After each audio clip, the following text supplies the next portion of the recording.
Representative Tupola. Thank you, Mr. Speaker. I have another floor amendment to offer.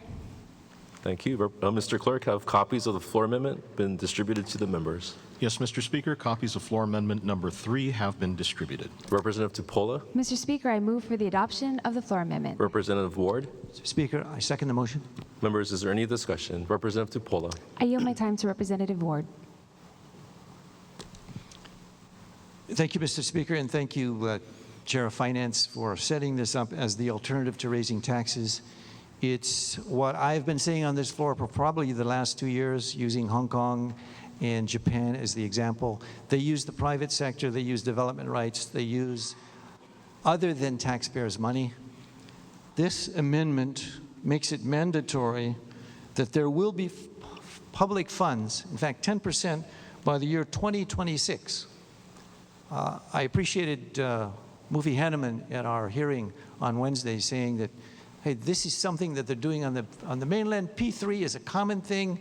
I think Denver is an example where of $1 billion, they raised almost $450 million. It's not brain surgery. This is a no-brainer. But we have not made it imperative. Mr. Speaker, why have we always given the money without any conditions? And I know there are some vague conditions in this bill, but it's not to where the money that doesn't come from the taxpayer can come out of the private sector. Half of the land on the transit-oriented development corridor is owned by the state of Hawaii. I've asked the city and county, I've asked state people, they say, well, we're not talking about that. We're sort of, I call it, what's it called, stovepiped. But if Japan can do it, if Hong Kong can do it, and they pay for the vast majority, I'm not talking, in this bill, this amendment to the bill only says 10% by 2026.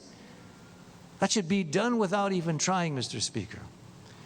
So getting up with common practices that's done around the world, we should be doing. We got to be more entrepreneurial, creative, innovative, because there's private sector money that would put itself in there to build either a hotel or a shopping center, a strip mall, workforce housing, condominiums.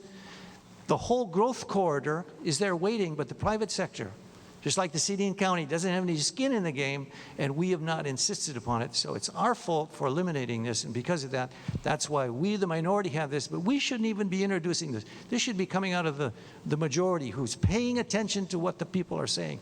Enough money from our taxes already. Thank you, Speaker.